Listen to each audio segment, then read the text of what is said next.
For her agenda, I am your host, Lauren Mayo, and today we are joined by not one, but two superstars in their own right, award-winning actress Tichina Arnold and award-winning producer and founder of Megamind Media, Tressa Smallwood. How are you all? Oh, I'm fine. Thank you for having us. Awesome. I am so excited to hear that, but I'm even more excited to be chatting with you both about your new project, Oh Baby Baby, premiering on BET Her on October 8th at 10 p.m. Eastern. So I want to dive right into the questions. So, Tichina, first question is for you. No introduction is needed. We're all very familiar with your face and your talent in front of the camera. So very curious to hear, how was it for you behind the scenes being a director? Oh, it was absolutely a wonderful experience. And I am so happy and humbled to have had that experience with Tressa and her company, Megamind Media, because literally it was my first time, my directorial debut. My sister's been begging me to direct for years now. And when Tressa approached us with this, it was a no-brainer because I kept telling my sister, I said, it'll come, the opportunities will come. And I've had other opportunities prior to this to direct, but I just didn't feel it. I was just like, it's not time. I kept telling my sister, it's not time, it's not time, it's not time. And then I realized after all of these years of, screaming, we have to tell our own stories as Black women. We have to tell our own stories. And guess what? Tressa comes along and says, hey, I need you. I want you to direct. And I was like, wow. Now I just seized the moment. And her and her company just welcomed me with open arms. And here I am, my first directorial debut. I'm able to direct a piece of beautiful work that is written by the person who went through it. So we are telling our stories, and I was able to be a part of it. So I'm very humbled. Awesome. I love that. And I'm a big fan of I got to do Maggie's my girl, so I got to throw that in there. Big fan of the right one. Yes, Maggie. Awesome. And she's beautiful, by the way. I was like, gee, gorgeous. Just gorgeous on the inside and out, just like you two ladies. So my next question is for Tressa. So you're no stranger to BET Her. This is your fourth season working with them on content like this. So I'm just curious, what about this storyline stuck out to you? What made you say, I'm going to add this to my great body of work with BET Her? Yeah, I think the story itself, we always look for projects that will resonate with the average woman.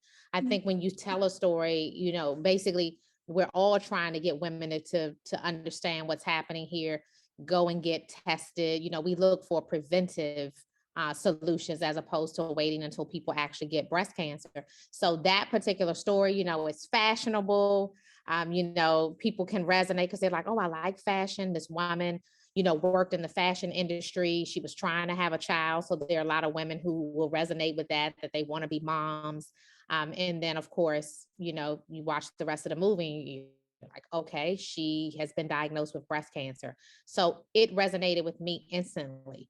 Typically, what we do is we open up for submissions every year for writers.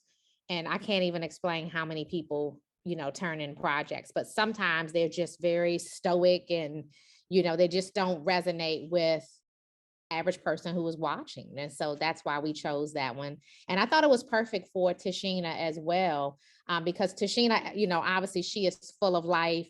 She brings joy to everybody that she comes in contact with. So her being on that particular set, everybody, all ears, tuned in, ready to work. But, as you can see, it's just such a beautiful project. Awesome. I'm excited.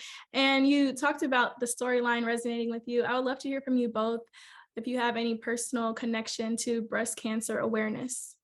Well, I lost an aunt years ago to breast cancer before, there were a lot of treatments and new ways to treat breast cancer. And unfortunately, my grandmother's sister succumbed to it. And then without saying who that person is, literally, I know someone who just had a mastectomy a few days ago. And I have a friend who was also a close friend of mine, had a mastectomy. So it's hard. But for these women to still be here to tell their stories, that's what matters. And there's cosmetic surgery that can be done. There's technology has advanced since then, so thank God there are ways. But they're here to tell their story, they're here to share their story, and they're here to teach. So I'm appreciative of that.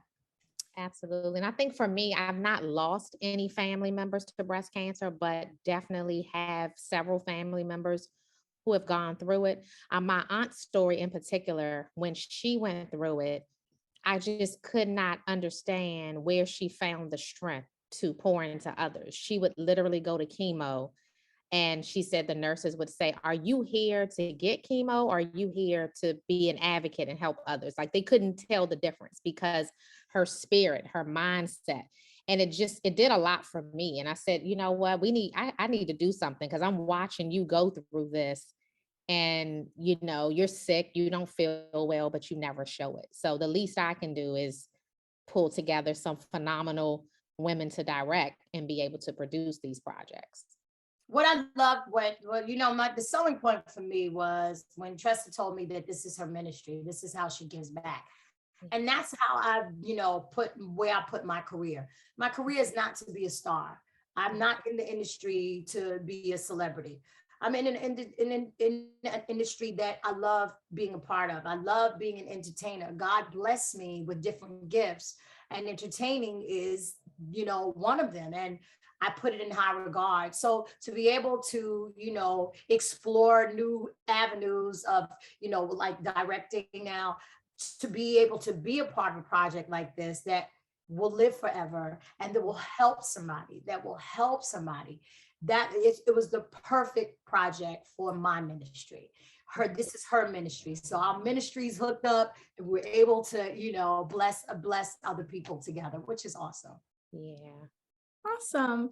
And you both kind of touched on it just now, but what else do you hope that viewers and audiences can gain from watching this project? Tichina, you want to go? I talk a lot, Tressa. You talk. Go ahead. Okay, yeah. So I will say this. Typically, every season, the main goal is to get people talking about it. The reason why in the African American community in particular, why we have all of these different health initiatives is that we have these issues and tell anybody. We don't have the support that we need. We don't go find the resources that we need because we haven't told anybody. So the main purpose is to get the word out, which is why we're so grateful to you for, doing interviews like this and spreading the word. Because the more that we tell people, if they see a program, and let's say a young lady is 40 when they find out that she ended up with breast cancer, it might urge someone to go and get a mammogram as soon as they turn 40, because some people are out here thinking that they are invincible and that it will never happen to them. And so we just want to spread the word. That's the main goal. And that's funny that you mentioned that, because in another interview I shared, because I'm full on menopause now. So when I was Me too. I'm full on. And I said, I've watched my family members and my matriarchs suffer with menopause as well, but no one talks about it. I said, damn that. If I gotta suffer, we're all suffering together. Nobody told me either, Tichina. You know what? I remember my girlfriend saying to me, "Hey, you should get checked. You might be going through menopause." I kept saying, "I feel something, and y'all hot." She said, "Girl." So that's a whole nother story. Tichina, we might need to do a series on menopause. Okay? But talking about it, and it takes time, but to be able to talk about it, that's part of the healing. You release it. When you're able to share it, you release the burden of it. And now the burden is a little easier to bear. And you'll be surprised at how many people will walk you through it, help you through it. You'll be surprised how many people went through it. So with the cancer thing, it's just like nobody wants to hear that C word. Yeah. But my sister just had a cancer scare. So for months, we're sitting here on edge, and thank God she was cleared of it.